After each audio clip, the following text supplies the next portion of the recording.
नमस्कार, आपके साथ मैं हूं समीर अब्बास। भारतवर्ष का नंबर 1 बुलेटिन आप देखने जा रहे हैं। मेरे साथ प्रीति, रघुनंदन और सुरभि शर्मा भी मौजूद हैं। शुरुआत अहम खबर से कर रहे हैं। दिल्ली एयरपोर्ट पर बड़ा हादसा टल गया है। एयर इंडिया विमान के इंजन से एक कंटेनर टकरा गया। A350 एयरक्राफ्ट के एक इंजन में यह कंटेनर फंस गया। टक्कर के बाद विमान का इंजन बुरी तरह क्षतिग्रस्त हो गया। तस्वीरें देखिए सामने आई हैं। सोशल मीडिया पर यह वीडियो कुछ लोगों ने पोस्ट किया है। सोशल मीडिया पर हादसे का यह वीडियो वायरल हो रहा है। कुमार कुंदन हमारे संवाददाता इस वक्त हमारे साथ जुड़ चुके हैं। कुमार, ये तस्वीरें हम दिखा रहे हैं जो कुछ लोगों ने सोशल मीडिया पर डाली हैं, जरा बताइए हुआ क्या? देखिए, जो पहली तस्वीर निकलकर सामने आ रही है वो ये है कि जब फ्लाइट ने टेक ऑफ किया और टेक ऑफ करने के बाद इस फ्लाइट में जो है स्नैक देखा गया और स्नैक देखने के बाद जो है फिर इसको जो मिड एयर में जो है ये जो दिल्ली से जो फ्लाइट चली उसमें टेक्निकल स्नैक रिपोर्ट किया गया है। हालांकि इस पूरे मामले पर जांच और तमाम तरह की चीजों की बात की जा रही है, लेकिन अपने आप में ये बहुत भयावह है, इसलिए भी क्योंकि जिस तरह की घटना और जिस तरह की चीजें वीडियो में दिख रहा है वो अपने आप में बहुत ही डरावना है। फिलहाल इस पूरे मामले पर जांच के आदेश दिए गए हैं। समीर, शुक्रिया कुमार आपका इस जानकारी के लिए, इस अपडेट के लिए।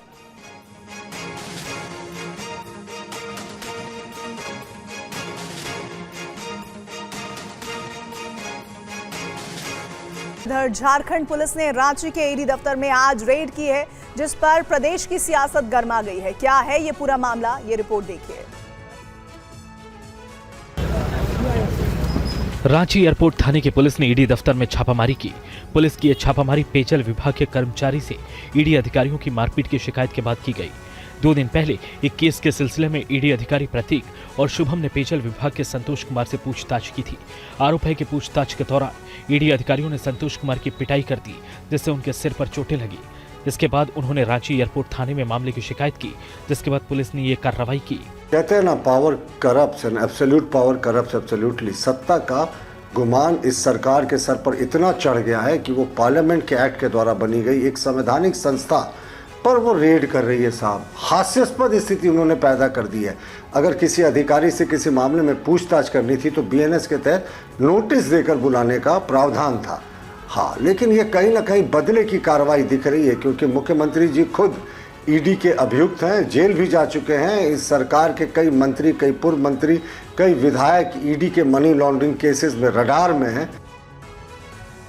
और कोलकाता ईडी रेड विवाद पर एससी की सख्त टिप्पणी। बड़ी खबर आपको बता दें, सुप्रीम कोर्ट ने सीएम ममता, डीजीपी को नोटिस जारी किया है और एनफोर्समेंट डायरेक्टोरेट रेड में पुलिस का दखल गंभीर मुद्दा। एससी की टिप्पणी के बाद बीजेपी ने ममता सरकार को भी घेरा। एससी ने ममता बनर्जी को आईना दिखाया। ईडी सीबीआई को क्या टीएमसी के गुंडे रोकेंगे, ये बीजेपी के सवाल है। बीजेपी ने इस सुनवाई के बाद साफ तौर पर कहा कि सुप्रीम कोर्ट ने ममता बनर्जी को आईना दिखा दिया है। पश्चिम बंगाल में जंगल राज चल रहा है। कौन सा राज? ममता बनर्जी। कौन सा ऐसा राज है जो ममता बनर्जी छिपाना चाहते हैं? आपको बता दें, सुप्रीम कोर्ट ने कहा पुलिस को जांच एजेंसी के काम में दखल की छूट नहीं। संविधान में हर एक संस्था को स्वतंत्र काम करने की छूट है।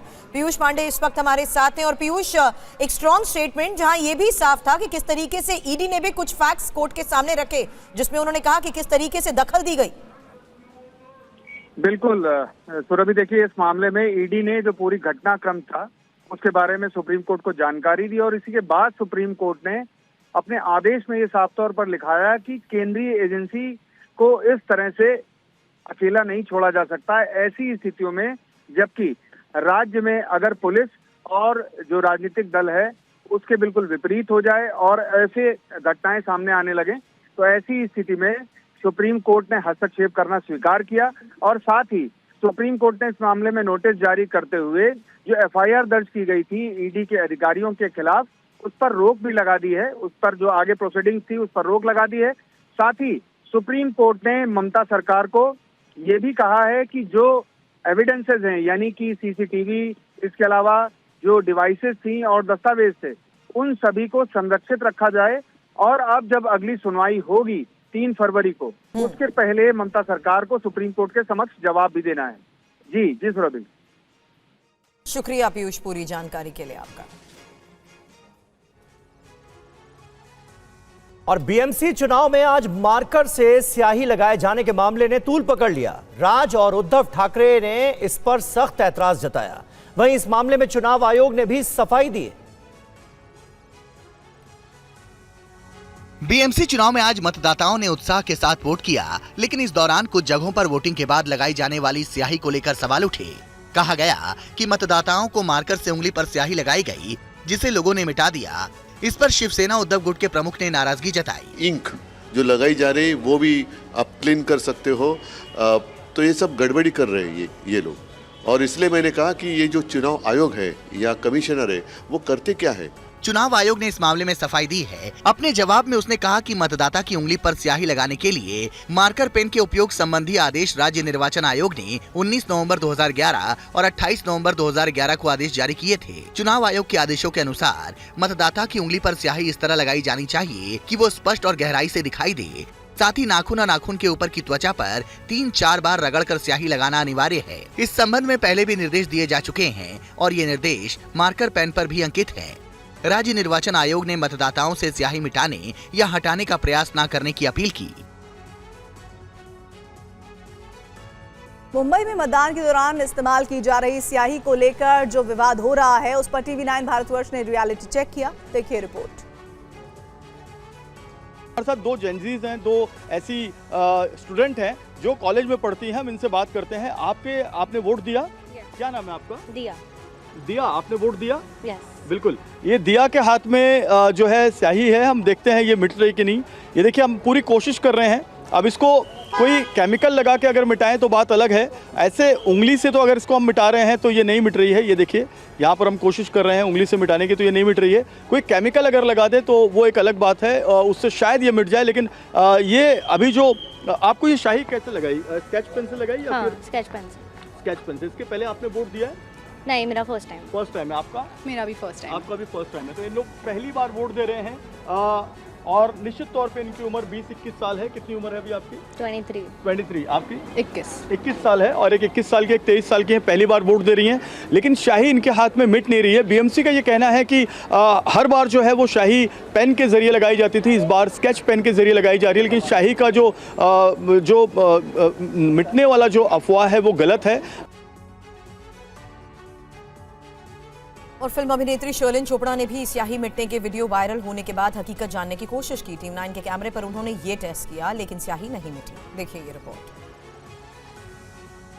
शर्लिन, आपने अपना वोट कास्ट किया है। सबसे पहले आपको बधाई, क्योंकि आपने लोकतंत्र के अधिकार का उपयोग किया। शाही निकलने वाली बात भी सामने आ रही है। क्या आपने इसको कोई रियलिटी चेक किया, सैनिटाइजर लगाकर, या कुछ इस बारे में? जी, मैंने सैनिटाइजर 3 या 4 दफ़ा अपने इस निशान पर लगाया और मिटाने की कोशिश करी, लेकिन अभी तक गया नहीं। ओके, एक बार लगा के आप दिखाएं। देखो, सैनिटाइजर लगाकर शर्लिन चोपड़ा जो बॉलीवुड एक्ट्रेस हैं वो कोशिश कर रही हैं कि क्या उनकी ये शाही मिटती है या नहीं मिटती है। जैसे कि ये आरोप लगाए जा रहे हैं कि शाही मिट रही है। यहाँ पर इन्होंने सैनिटाइजर लगाया है और ये कोशिश कर रही हैं यहाँ पर कि एक रियलिटी चेक जो है वो टीवी9 भारतवर्ष को दिखाएं। आप देख सकते हैं ये रियलिटी चेक यहाँ पर दिखाया जा रहा है। शर्लिन, आपको क्या नजर आ रहा है इसमें जब आपने ये रियलिटी चेक किया? तो निशान तो अभी भी है, गया नहीं। मेरे ख्याल से कुछ ज़्यादा स्ट्रॉन्ग यूज़ करना पड़ेगा, जैसे कि थिनर या कोई और सोल्यूशन, क्योंकि थिनर से तो नहीं जा रहा है। और मुंबई में महिला मतदाता भी बढ़ चढ़कर वोटिंग में हिस्सा लेती नजर आई। देखिए हमारे संवाददाता जयप्रकाश सिंह की एक और रिपोर्ट।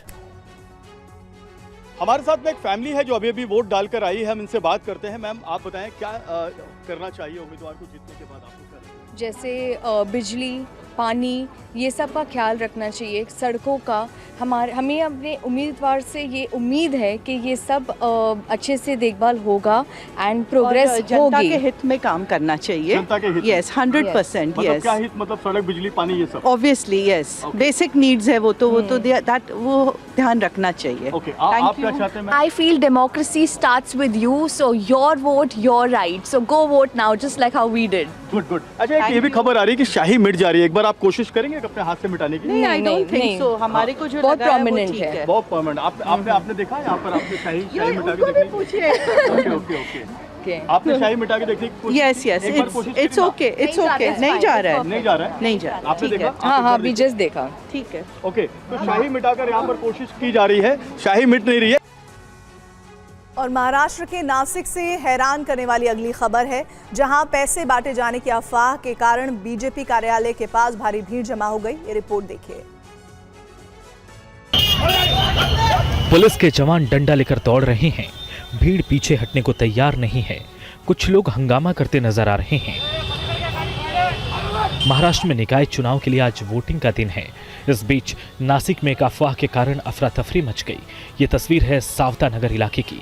किसी ने बीजेपी नेता सुधाकर बडगुजर के कार्यालय के बाहर पैसे बांटे जाने की अफवाह फैला दी, जिसके बाद बड़ी संख्या में लोग मौके पर पहुंच गए और हंगामा करने लगे। जब इस बात की जानकारी निर्दलीय उम्मीदवार मुकेश शहाणे को मिली तो वो भी अपने समर्थकों के साथ बीजेपी नेता सुधाकर बडगुजर के ऑफिस के बाहर हंगामा करने लगे। इस दौरान भीड़ को हटाने के लिए पुलिस को काफी मशक्कत करनी पड़ी, जिसके कारण मौके पर अफरा तफरी मच गई। पुलिस ने हंगामा कर रहे लोगों को मौके से जाने के लिए कहा तो वो तैयार नहीं हुए, जिसके बाद बल का प्रयोग कर भीड़ को हटाया गया। लेकिन इस अफवाह के कारण सविता नगर इलाके में हालात तनावपूर्ण बन गए।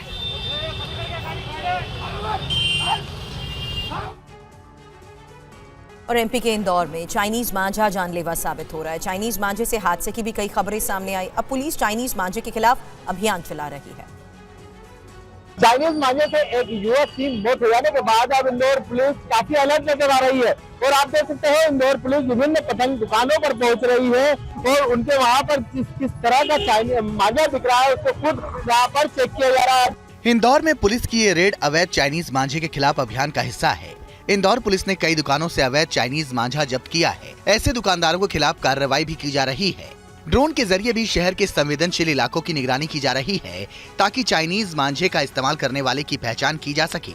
इंदौर हाईकोर्ट ने भी मामले की गंभीरता को देखते हुए सख्त कार्रवाई के निर्देश दिए हैं। हेलमेट पहनकर चले, गले में रुमाल लगा लो। आला अधिकारी खुद सड़कों पर उतरे और दोपहिया वाहन चला रहे लोगों से हेलमेट पहनने की अपील की। अधिकारियों से लेकर जवान तक पूरे रोड पर थे और लगातार सुबह से लेकर शाम तक कार्रवाइयां की गई हैं, जिसमें CP sir, additional CP sir एवं डीसीपी रोड पर थे और पूरी व्यवस्था देखी गई। लोगों से अपील की जा रही है कि वे सुरक्षित पतंगबाजी करें और चाइनीज मांझे का उपयोग न करें, क्योंकि ये जानलेवा साबित हो सकता है।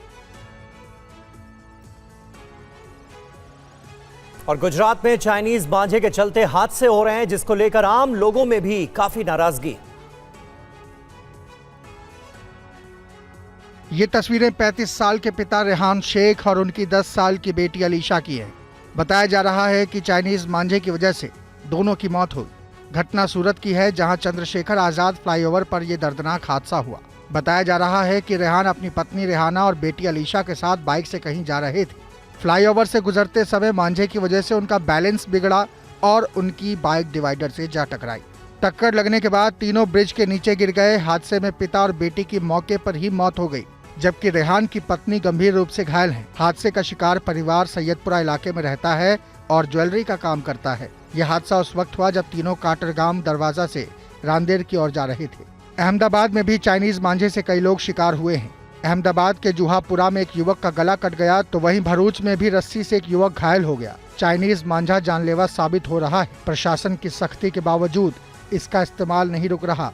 ऐसा इसलिए क्योंकि आम लोग इस खतरनाक चाइनीज मांझे का इस्तेमाल करना बंद नहीं कर रहे। और बीती रात दिल्ली में एक मुठभेड़ के बाद 2 लोगों को गिरफ्तार किया गया है, जिनमें एक नाबालिग शामिल है। दिल्ली पुलिस ने लोगों को सतर्क किया है कि किसी से डरने की जरूरत नहीं है। दिल्ली एनसीआर में लॉरेंस बिश्नोई गैंग पर पुलिस का शिकंजा कसता जा रहा है। कल रात पुलिस ने एनकाउंटर के बाद 2 अपराधियों को गिरफ्तार किया है। दोनों शूटर्स पर दिल्ली के पश्चिम विहार और विनोद नगर इलाके में हुई फायरिंग में शामिल होने का आरोप है। पुलिस के मुताबिक दीपक नाम के अपराधी ने नाबालिग को हथियार दिए थे और गैंग में शामिल कराया था। पुलिस के मुताबिक विदेश में बैठे गैंगस्टर अपराध को अंजाम देने में नाबालिगों को शामिल कर रहे हैं ताकि पुलिस को चकमा दिया जा सके। पुलिस के मुताबिक कुछ दिन पहले एक जिम में गोलियां चली थी, जिसमें इन दोनों का रोल रहा है। और इसमें जो मधु विहार वाला जो केस है, उसमें 5 करोड़ की फिरौती आई। किसी प्रकार की भी धमकी आती है तुरंत हमें बताएं, हम उनको प्रोटेक्शन भी देंगे और इनको जितने गैंगस्टर्स हैं इनके खिलाफ सख्त लीगल एक्शन लेंगे। आपको बता दें कि गैंगस्टर हाशिम बाबा नवंबर 2020 से जेल में है। लॉरेंस बिश्नोई भी सलाखों के पीछे है। फिर भी कुछ दिनों में दिल्ली में इस गैंग की सक्रियता बढ़ी है, जिसके बाद दिल्ली पुलिस एक्शन में है।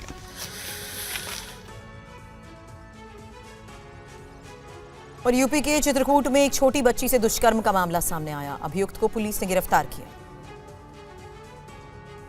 जिस उम्र में नन्हे बच्चों को दुलारने का दिल चाहता है, आखिर कैसे इस उम्र में कुछ लोग इन बच्चों के साथ हैवानियत करने की सोच पाते हैं। छोटे बच्चों के साथ दरिंदगी की खबरें लगातार सामने आ रही हैं। ताजा मामला चित्रकूट का है, जहां महज 5 साल की बच्ची के साथ एक दरिंदे ने दुष्कर्म किया। बच्ची के चिल्लाने की आवाज सुनकर आसपास के पड़ोसी घटना स्थल पर पहुंचे और किसी तरह से बच्ची को इस दरिंदे के चंगुल से बाहर निकाला और अभियुक्त को पकड़ लिया। वारदात से ग्रामीण इतने गुस्से में थे कि सभी पड़ोसियों ने मिलकर इस अभियुक्त को पीट कर अधमरा कर दिया। किसी ने वारदात की सूचना पुलिस को दी। सूचना मिलते ही पुलिस मौके पर पहुंची और भीड़ के बीच से इस अभियुक्त को बाहर निकाला। फिलहाल ये अभियुक्त पुलिस की हिरासत में है। बताया जा रहा है कि बड़ी संख्या में ग्रामीण पुलिस थाने के बाहर इकट्ठा हो गए और इस दरिंदे को भीड़ के हवाले करने की मांग करते रहे। कुछ चश्मदीदों का कहना है कि अभियुक्त नशे में था। फिलहाल पुलिस मामले की जांच कर रही है। कुल मिलाकर सरकार की तमाम सख्ती के बावजूद बच्चों के साथ हैवानियत की वारदातों का सिलसिला जारी है। और हापुड़ में आनंदा डेयरी प्लांट पर आज इनकम टैक्स विभाग की टीम ने छापा मारा और फाइलों को खंगाला।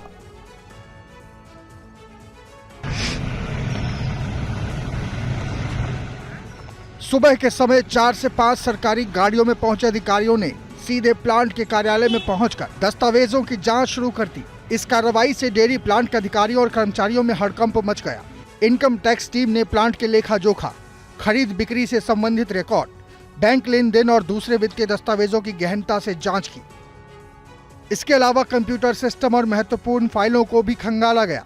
कार्रवाई के दौरान प्लांट के द्वार सुरक्षा बढ़ा दी गई और बाहरी लोगों के प्रवेश पर प्रतिबंध लगा दिया गया। कर्मचारियों को भी अपने अपने कार्यस्थल पर रहने के निर्देश दिए गए। सूत्रों के मुताबिक ये कार्रवाई आय से अधिक संपत्ति और टैक्स से जुड़े मामले की जांच के तहत की जा रही है। हालांकि इनकम टैक्स विभाग की ओर से अभी तक कोई आधिकारिक बयान जारी नहीं किया गया। वहीं डेयरी प्रबंधन ने भी इस पूरे मामले पर चुप्पी साध रखी है। इनकम टैक्स विभाग की टीम द्वारा दस्तावेजों की जांच का काम लगातार चल रहा है। आगे की कार्रवाई जांच पूरी होने के बाद ही तय की जाएगी।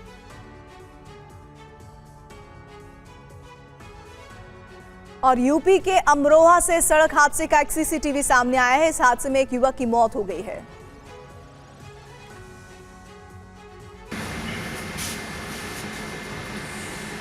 गाड़ी की तेज रफ्तार जानलेवा साबित हो सकती है, ये बात जानते सभी हैं, लेकिन सभी लोग इन पर अमल नहीं करते, जिसकी वजह से इस तरह के जानलेवा हादसे हो जाते हैं। वीडियो अमरोहा के गजरौला थाना क्षेत्र का है, जहां बिजौरा ढाल इलाके से हादसे का ये सीसीटीवी सामने आया है। एक ऑटो रिक्शा सड़क पर आगे बढ़ रहा था। ऑटो की रफ्तार बेहद कम थी, लेकिन तभी एक तेज रफ्तार बोलेरो कार आती है और इस ऑटो रिक्शा को जबरदस्त टक्कर मारते हुए आगे बढ़ जाती है। टक्कर के बाद ऑटो में सवार एक युवक करीब 20 फीट ऊंचा उछल जाता है और दूर जाकर जमीन पर गिर जाता है। हादसे में युवक की जान चली जाती है। हादसा उस वक्त हुआ जब ऑटो सीएनजी पंप से गैस लेकर मुख्य सड़क पर पहुंचता है। गनीमत रही कि टक्कर के बावजूद सवारियों से भरा ये ऑटो रिक्शा पलटता नहीं है। अगर ऑटो रिक्शा पलट जाता तो कई और लोग हादसे में घायल हो सकते थे, लेकिन बोलेरो कार की तेज रफ्तार एक युवक की मौत की वजह बन गई। हादसा सीएनजी पंप पर लगे सीसीटीवी कैमरे में रिकॉर्ड हो जाता है, जो इस समय तेजी से वायरल हो रहा है।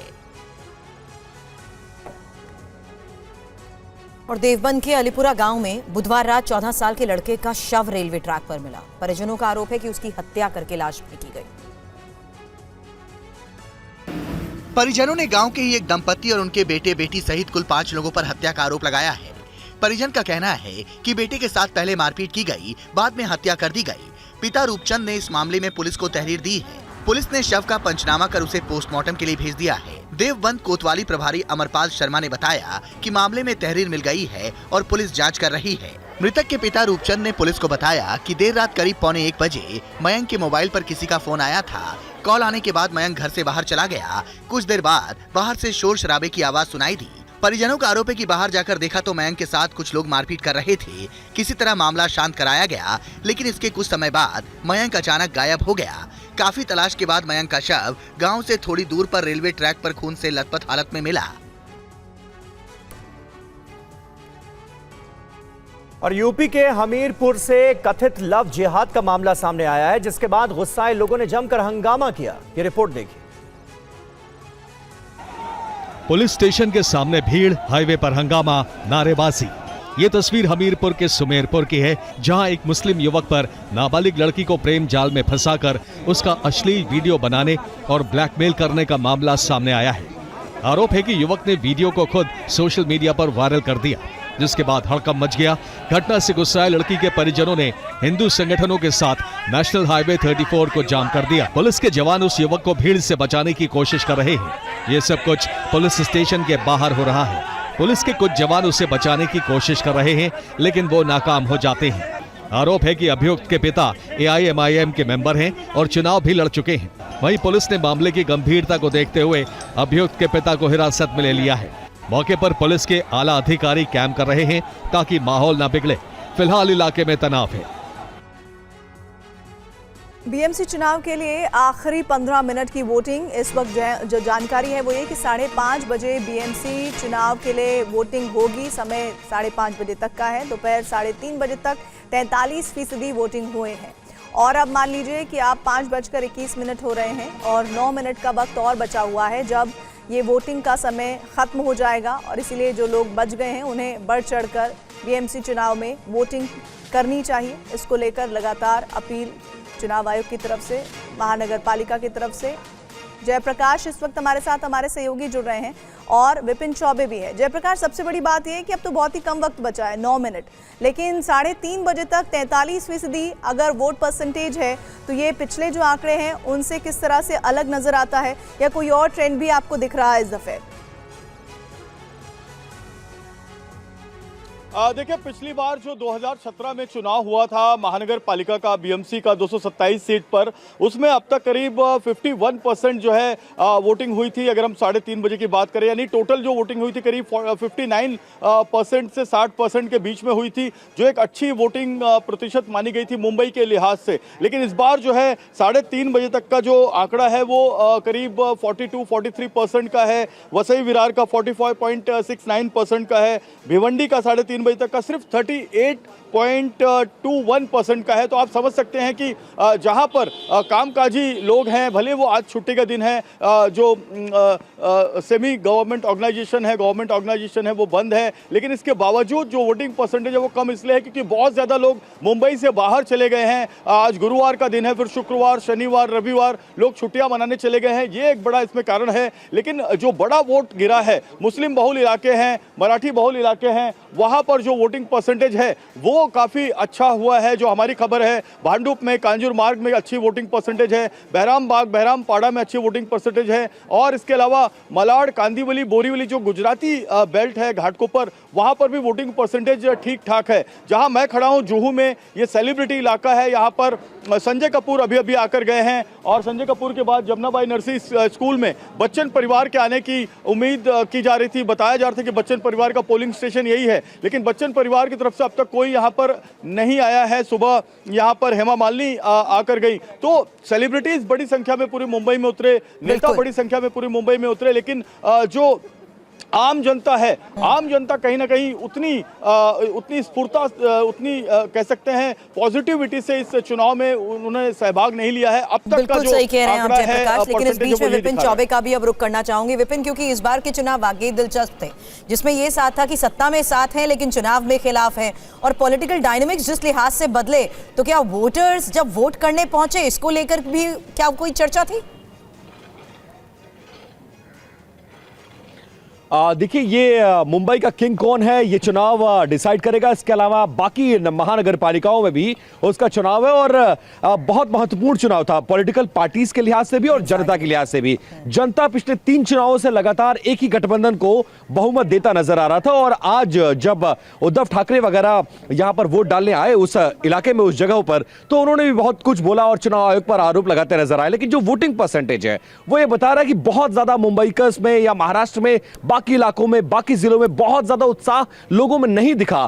इसका तमाम कारण, जैसे कि जेपी ने बताया, कारण हो सकते हैं, लेकिन फिलहाल यह जरूर कहा जा सकता है कि अब कुछ मिनटों का वक्त बाकी है और इसके बाद कुछ घंटों का वक्त बाकी है और कल दोपहर तक स्थिति स्पष्ट हो जाएगी कि लोकसभा चुनाव, विधानसभा चुनाव, नगर परिषद के बाद जो महानगर पालिका के चुनाव हैं उसमें किसका पलड़ा भारी है। एक तरफ उद्धव ठाकरे और उनका गठबंधन, उनके सामने चुनौती है कि अपने वजूद को बचाने के लिए और ये बताने के लिए कि हम पॉलिटिकली किल नहीं हुए, अभी हम में दम बाकी है।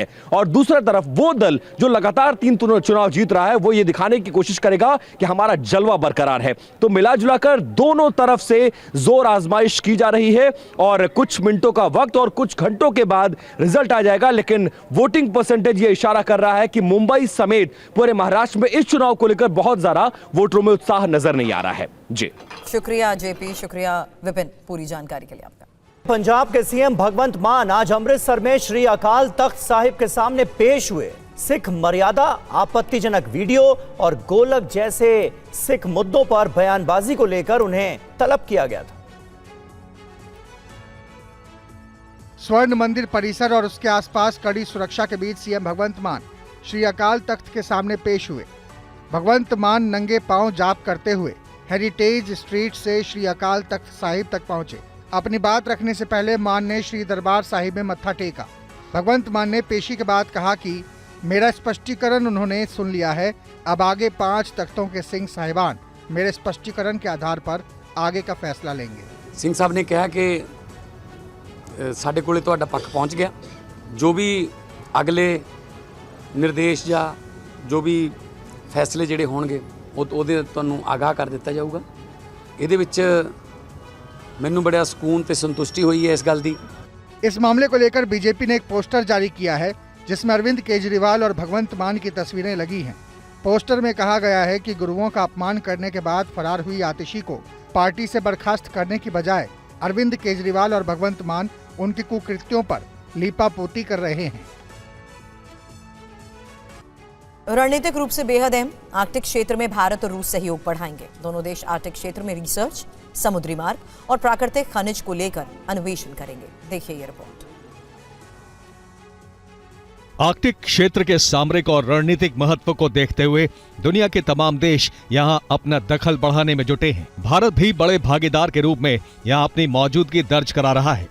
इसी क्रम में भारत ने रूस के साथ आर्कटिक क्षेत्र में सहयोग बढ़ाने को लेकर महत्वपूर्ण समझौता किया है। 21वीं शताब्दी में आर्कटिक व्यापार और ऊर्जा के लिए बेहद महत्वपूर्ण स्रोत होगा। आर्कटिक से गुजरने वाला नॉर्दर्न सी रूट मैरीटाइम इतिहास में क्रांति लाने वाला होगा। आर्कटिक से यातायात की दूरी 40% तक कम होगी, जिससे ईंधन की लागत घटेगी और माल की डिलीवरी भी तेज होगी।